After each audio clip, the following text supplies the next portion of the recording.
What's that like to live deliciously?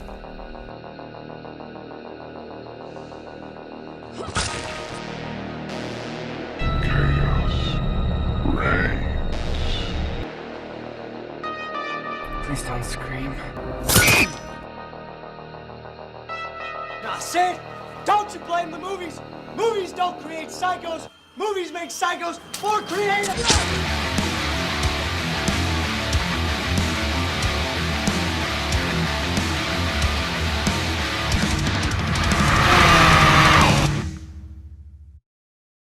What's going on? My name is Jonjo Lyons, and today it is my absolute pleasure to introduce to you my review for the Aftermath Trilogy. Written and directed by Nacho Cerda, the Aftermath Trilogy stars a lot of people. As we're going to be going through a trilogy of short films, I'm not going to be able to give you a real synopsis other than the running theme is death, and a guy f***s a dead woman in the second one, so look forward to that. I keep seeing the second installment of this trilogy everywhere in my search for the artistic grotesque, and after having been through hell the last 2 weeks, I wanted something a little more chill. And when a film about a mortician f***ing a dead body is chill, you start to get a grasp on what my life is like. I've heard some great things about these films, so let's not waste any more time. This is the Aftermath Trilogy. The awakening begins in a classroom as a man stares at a $1 bill. We hear his inner thoughts as he tries to understand something. The teacher hands out papers and the sound design on the paper shuffling is f***ing mental.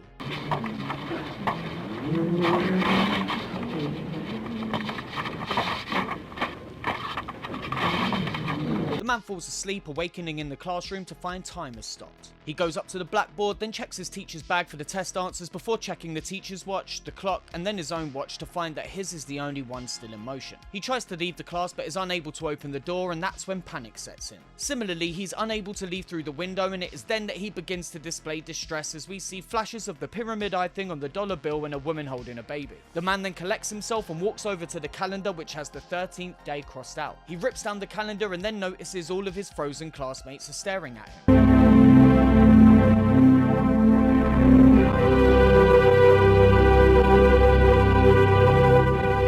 We then see flashes of a woman, a crucifix, the pyramid symbol, and then the man slamming himself up against the blackboard as we see a couple in front of a birthday cake filming us, their child on his 4th birthday. The man then pulls away from the blackboard, revealing the symbol, then looks back at his classmates to find them doing CPR on his body?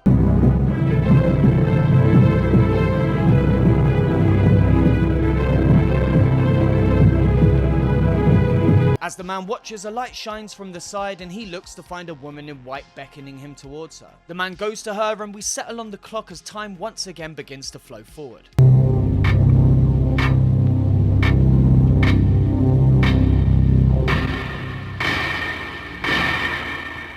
The end. Not bad. Student film was all f***ery, but yeah, it was alright.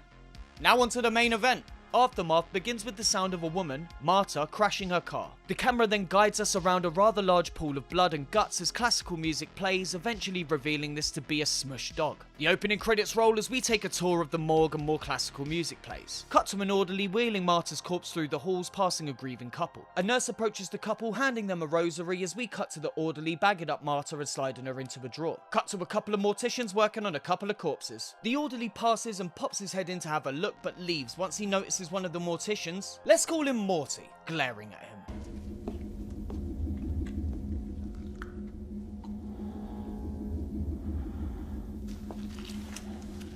Morty then watches his partner remove the corpse's brain, placing it on a table before refilling it with material. He then cuts down the corpse's chest and Morty starts to breathe heavily. He picks up a saw as we watch his partner finishing up his work, packing unnecessary organs into the chest cavity, sewing him up, washing him down and popping him in a body bag. He leaves as we cut back to Morty and his now blood-soaked corpse. He rubs his fingers together as he stares at the man's penis, and then we cut to Morty reading Marta's chart. Cut to Morty wheeling her back into the lab. He unbags her and touches her face before sliding her onto the table, locking the door and getting something out of his locker. He then carefully removes each article of clothing, ending with her underwear. Cut to Morty feeling up her face some more as we follow the camera down into the drain. Cut to some time later as Morty weighs Marta's brain. He slowly and methodically cleans his knife, then runs it down Marta's face to her body, sliding it all over her torso, getting harder and harder, eventually drawing blood.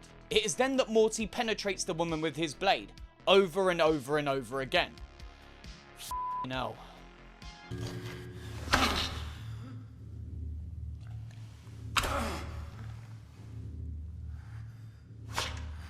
Morty then works the blade up from there, up through her body, opening her entire chest cavity. He drops the knife and once again rubs his fingers together before grabbing one of her breasts and masturbating.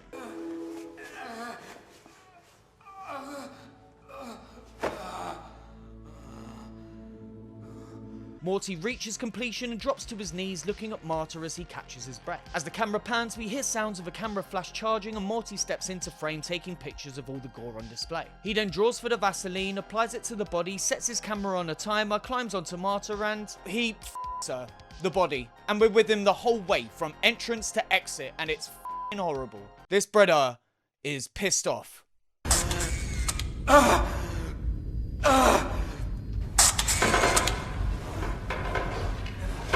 He finishes just as the camera runs out of film, which is pretty good timing if you ask me, and then just lays on top of her. Cut to various shots of the room as Morty cleans up. He finds Marta's heart and bags it up before putting the other organs back into Marta's chest and zipping her up. He washes the scalpel and rinses the table as we transition to a now spotless room. Morty cleans himself up and leaves, taking the heart with him. Cut to Morty's house where he blends up Marta's heart and feeds it to his dog. Morty then sits down to watch TV as we pan past the dog bowl to reveal Marta's obituary in the paper. The end! Now that's more like it, from a artistic perspective, you know?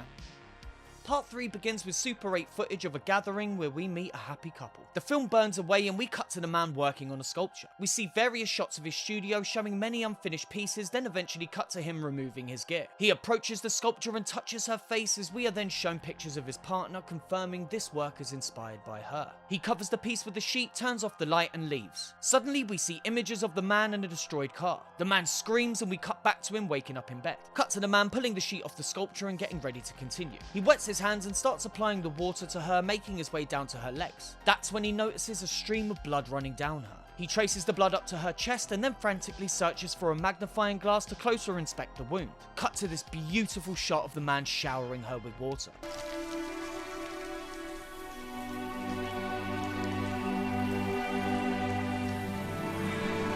Finished, he takes another look at her, discovering new wounds before breaking down crying and falling to his knees. Cut to the man in a dark room with a single chair. In a reverse shot, we see the crashed car. And if you look at the smoke billowing from the car, you can see that it's actually going in reverse, as if time is flowing backwards. He approaches and sees a corpse in the front seat covered with a sheet. He removes it, revealing himself. We see a super quick shot of the woman standing where he was, looking down at the man as he breaks into insane laughter. We then see him waking up in the chair, as in reality he wakes up in bed. As the man sits, we pan around him, revealing his messy room when he hears something. Almost a whisper coming from the cupboard as his vision starts to blur. Blood drops then land on the sheet as he rushes to the bathroom. We see black dust falling into the sink as he rubs it between his fingers, then violently washes his face. That's when he notices a deep black scar running down his back. Leaving the bathroom, he hears noises coming from the studio and goes to investigate, finding the same deep cut running down the back of the sculpture. He then hugs her legs and begins to weep.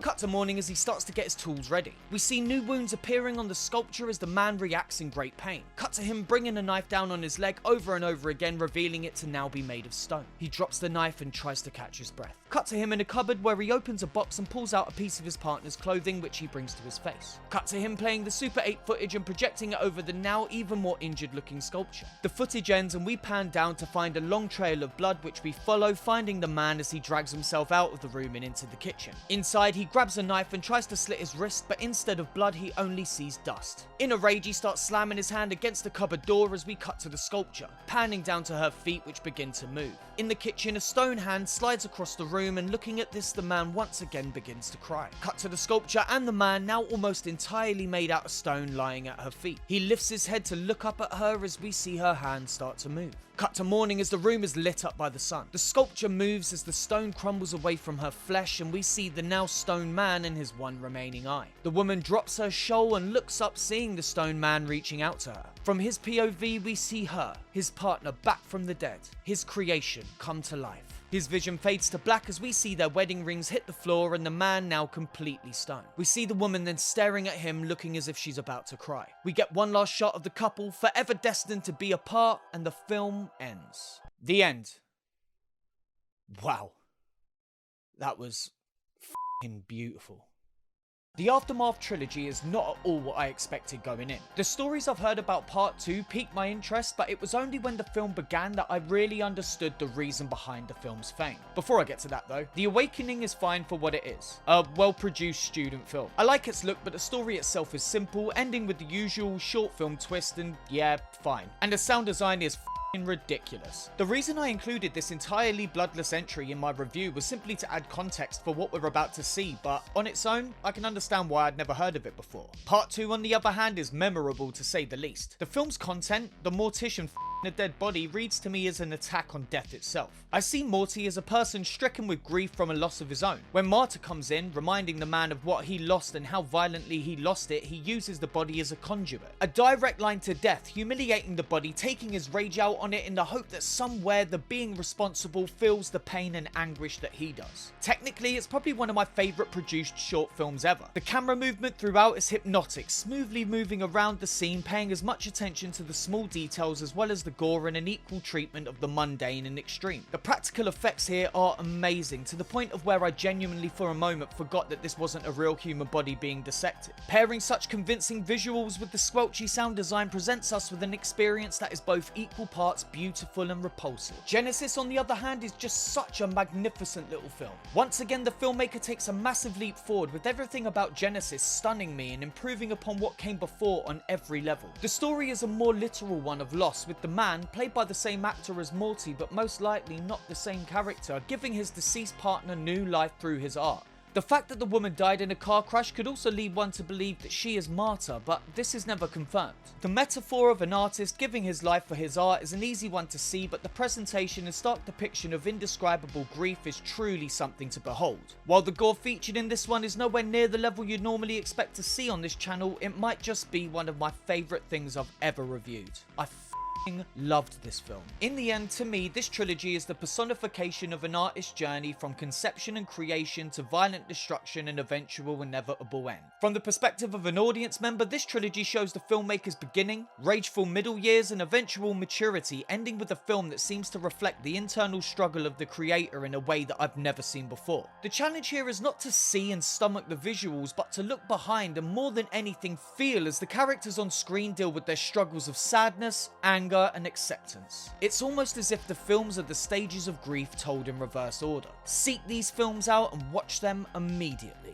So that was my review for the Aftermath trilogy. Have you seen them? If you have, let me know in the comments below what you thought. Honestly, I feel refreshed after those films. Next week, I'm going to have to pick something truly heartbreaking. You can also check me out on Instagram at Jonjo Lyons Reviews. I also have merch available at the link in the description. Subscribe if you haven't already. And if you want to support the show, go to patreon.com/Jonjo Lyons. But in the meantime, thank you all for watching. My name's Jonjo Lyons, and I need to go and fill out a new job application.